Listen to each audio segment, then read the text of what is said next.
Hello class, this is Manuel, and this is a rather simple topic, but it's still a very useful one.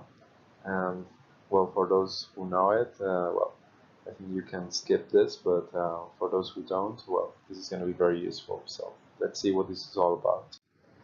Well, the structure there is and there are has basically one meaning in Spanish, and that is the word I. As you can see in the examples, when you say hay un hospital en mi barrio, hay dos supermercados en mi barrio, that's basically it. And now in English, there is not just one verb for that. So what we do in English is that we take the word there and we combine it with verb to be. In the case of present tense, well, that's gonna be whether is or are. Um, we end up saying something like there is a hospital in my neighborhood or there are two supermarkets in my neighborhood. And the logic or the reason why we use is or are is because in the first case it's just one hospital that we're talking about, just one. When we're talking about two or three or more things, we use are, and that's basically it. You just need to remember that. If you're talking about one thing, you use is or there is. If you're talking about two or more things, you use are. And that's it. As I told you, this is rather simple. Now, let's see, how would you describe the different things that we have in this rather messy bedroom? Um, you can use the words on the left and on the right. We have chair, we have a bed, we have a table, a carpet, a door, and a radio, and we have two windows, three books, and two lamps. Now, what we need to do is to describe the different objects that we have in the bedroom using whether there is or there are. And remember, we use there is for one thing, and we use there are for two or more. So the first set of objects, we use there is, right? And we say there is a chair, there is a bed, there is a table, there is a carpet, there is a door, and there is a radio, right? It's different with two windows, with three books, with two lamps. In those cases, we gotta use there are. There are two windows, there are three books, there are two lamps, right? And that's basically it. And as I told you before, this is very useful, or this structure is very useful to describe things, especially places. Well, unfortunately, not everything is just as simple. We have questions, and as usual, what happens with questions is that we have to switch a couple of elements, and in this case, is the verb is and the word there, or the verb are and the word there. So if you're asking a question with there is or there are, you cannot say there is or there are. You gotta say is there or are there. Like if you're asking for a hospital, for a cafe, for a shop, you would say is there a cafe, is there a shop, is there a hospital?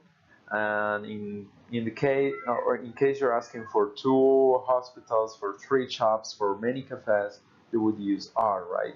Are there shops? Are there cafes? Are there hospitals? And that's it for questions. And in the case of negative statements, we have, as usual also, we have the particle not added to the verb to be. So we have is not, are not. Or you can contract it and you can have isn't or aren't, right?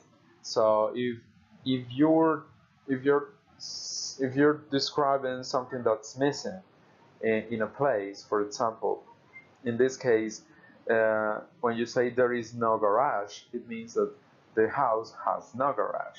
And you would still maintain the word is because it's only one.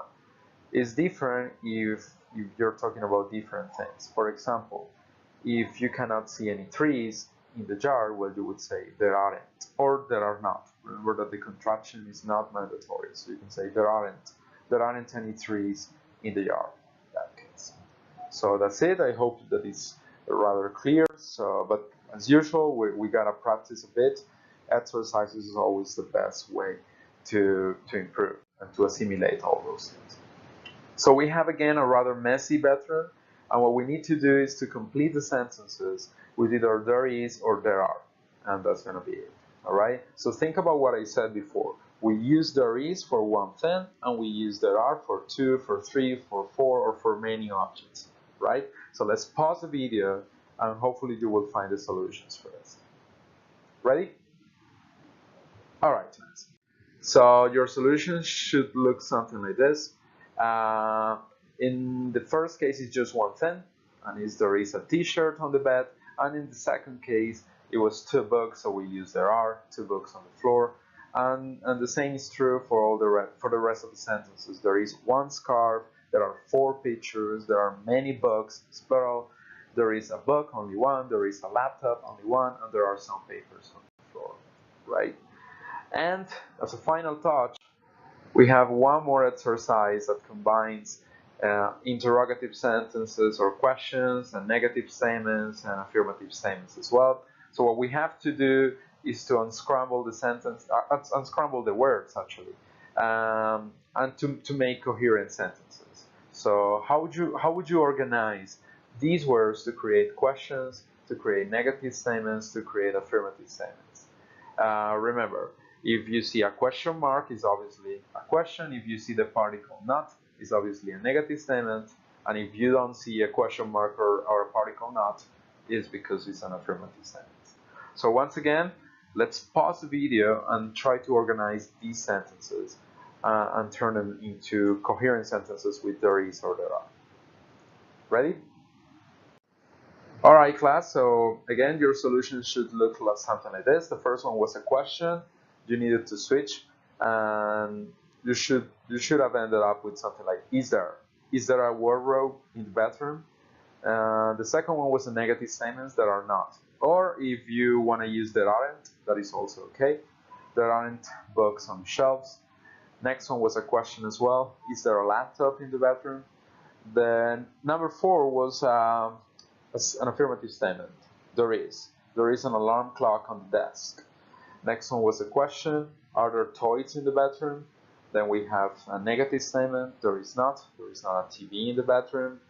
Then we have a question. Is there a bed in the bathroom? And finally, we have an affirmative statement.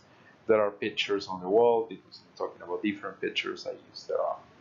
So that's it, class. I hope you got something out of this video. As I told you before, this is a rather simple topic, but a very useful one to describe objects and specifically to describe places. Well, I will see you in the next video. Take care.